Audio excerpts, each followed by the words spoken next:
Shalom, shalom, glorieux enfant de Dieu. Je suis content d'être en votre compagnie.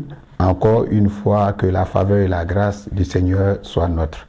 Durant toute la semaine, je réfléchis, je pensais à ce que le Seigneur a fait, aux enseignements, et j'ai fini par avoir encore beaucoup plus de tonus et du courage de continuer ce que nous avons fait, parce que, comme nous l'avons dit tantôt à la dernière émission, je vais commencer par le verset de Colossiens chapitre 2 au verset 14 qui a dit ceci, que le Seigneur Jésus a effacé l'acte dont les ordonnances nous condamnaient et qui subsistait contre nous en les détruisant à la croix. Donc, depuis la croix, le sacrifice du Seigneur à la croix nous a donné, nous a engendré d'autres personnes. J'en ai comme pour preuve le livre de Jean. D'abord qui dit ceci, Jean chapitre 1, à partir du verset 1er qui dit ceci. Au commencement était la parole. La parole était avec Dieu et la parole était Dieu. Elle était au commencement avec Dieu. Toutes choses ont été faites par elle, et rien de ce qui n'a été fait sans elle. En elle était la vie, et la vie était la lumière des hommes. La lumière luit dans les ténèbres, et les ténèbres l'ont point reçue. Cette même parole continue pour dire au verset 12, mais à tous ceux qui l'ont reçue, à ceux qui croient en son nom, elle a donné le pouvoir de devenir enfants de Dieu, lesquels sont nés, non du sang, ni de la volonté de la chair, mais ni de la volonté de l'homme, mais de Dieu.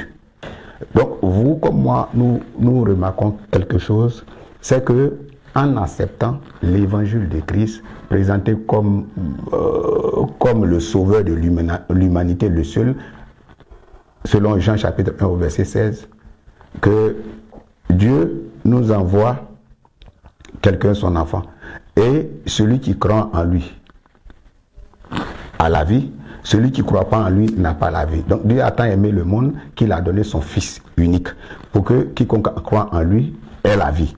Donc en acceptant Christ comme celui vers qui on s'appuie, celui vers qui on se confie, parce que nous reconnaissons que nous sommes des pécheurs, que nous ne pouvons pas nous sauver nous-mêmes, que lui, il est venu par amour pour le Père, parce que la Bible nous dit dans Romains que Dieu nous prouve son amour en ce que lorsque nous étions encore des pécheurs, Christ est né, Christ est mort pour nous, c'est-à-dire il a donné sa vie pour nous. Donc quiconque reconnaît qu'il est pécheur, qu'il a fauté, qu'il n'y a point de salut ailleurs, que ses efforts ne peuvent pas lui donner quelque chose, et qui s'appuie sur Christ, qui se confie en Christ, dans le sacrifice expiatoire de Christ, celui-là a la vie. Et la Bible déclare, comme on vient de le lire dans le livre de Jean, chapitre 1, que celui-là devient enfant de Dieu. Et donc, il y a une nouvelle naissance, qui n'est pas de la volonté d'un homme, qui n'est pas de la volonté des humains, mais une nouvelle naissance. Et vous comme moi, nous lui avons dit la dernière fois dans le livre de Colossiens chapitre 2 verset 14, je reviens là-dessus, parce que Christ a effacé l'acte dont les ordonnances nous condamnaient. Et nous avons vu dans Genèse chapitre 2, à partir du verset 17, Dieu a dit ceci à l'homme dans le jardin. Parce que n'oublions pas ce que nous sommes en train de rappeler, ce que nous sommes en train de mettre dans l'esprit des enfants de Dieu et l'esprit de nos auditeurs qui ne l'ont peut-être pas compris, qui ne sont peut-être pas encore enfants de Dieu, et ceux qui le sont déjà, que au départ, le but de Dieu, comme nous l'avons dit tantôt, c'est que de par l'homme, on voit Dieu. De par l'homme, Dieu règne, Dieu se révèle à l'humanité. Et donc, Satan, le sachant, est venu manipuler l'homme et pousser l'homme à la faute. Et l'homme ayant fauté, ce but-là, cette mission avait été interrompue un temps soit peu parce que l'homme était mort. La Bible dit mort. Mais l'homme physiquement était présent. Mais quand Dieu parle de mort, de quoi s'agit-il? Pour qu'on puisse comprendre la suite de ce que nous sommes en train de dire. C'est la mort, cette mort-là, nous avons vu que physiquement l'homme était encore là. Dieu est venu vers l'homme et l'homme s'était déjà caché. Dieu a demandé à Adam, où es-tu? Est-ce que tu aurais mangé l'arbre de la connaissance du bien et du mal que je t'avais interdit d'en manger, pour paraphraser? Et l'homme a dit ceci, la femme que tu as mise auprès de moi m'en a donné. Si l'homme s'est caché et que l'homme savait qu'il était nu, c'est que l'homme était encore conscient, il n'était pas mort. Mais si l'homme est conscient et que l'homme est toujours vivant et qu'il est conscient, c'est que quelque part, c'est pas de cette mort-là, vous comme moi nous constatons que Dieu parlait, mais la mort dont Dieu parlait était ailleurs. Et si vous remarquez bien, à partir de là, Dieu a dit au chirurgien d'éloigner les hommes de l'arbre de vie.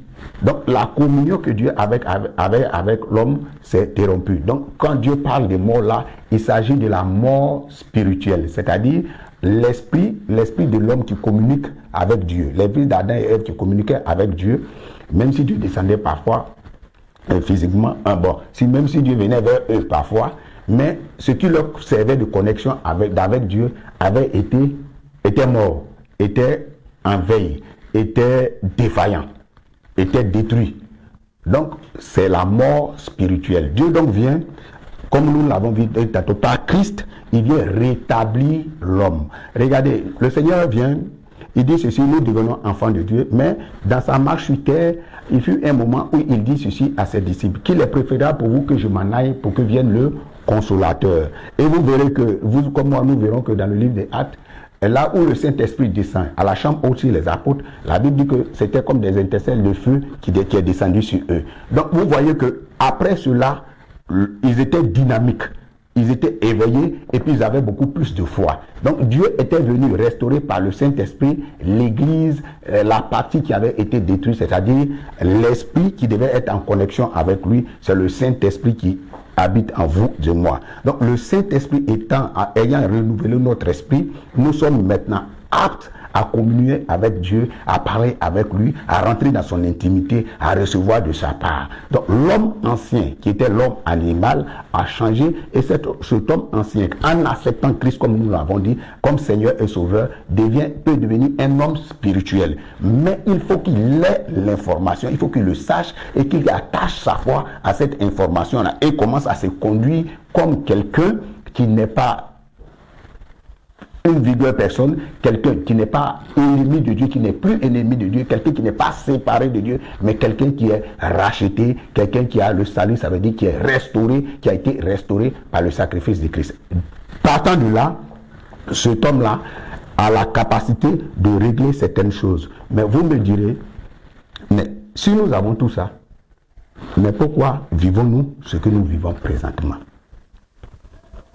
Pourquoi vivons-nous ce que nous vivons présentement? Chacun de nous a ses difficultés, chacun de nous a ses besoins, mais la réalité de la parole de Dieu fait de nous des enfants de Dieu.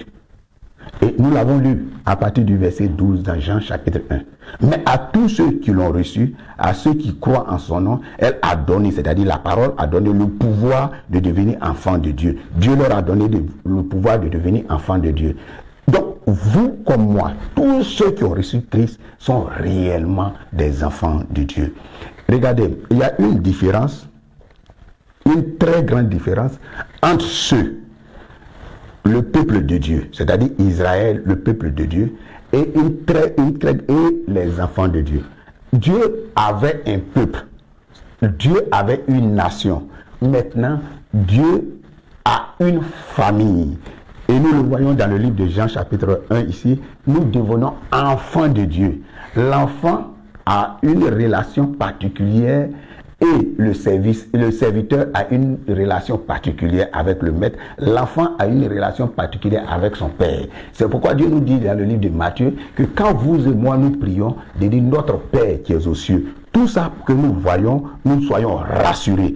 Et Dieu, comme je l'ai dit, avait un peuple avec lequel il marchait.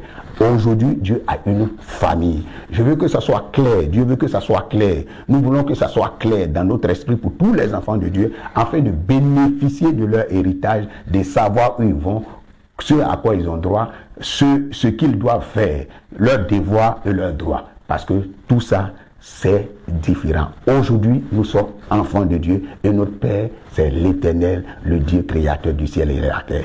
Que shalom, shalom, que la grâce et la faveur de Dieu nous accompagnent. Nous nous retrouvons ici la semaine prochaine. Partagez, likez, que la faveur de l'Éternel nous accompagne. Au nom de Jésus-Christ. Amen, amen, amen.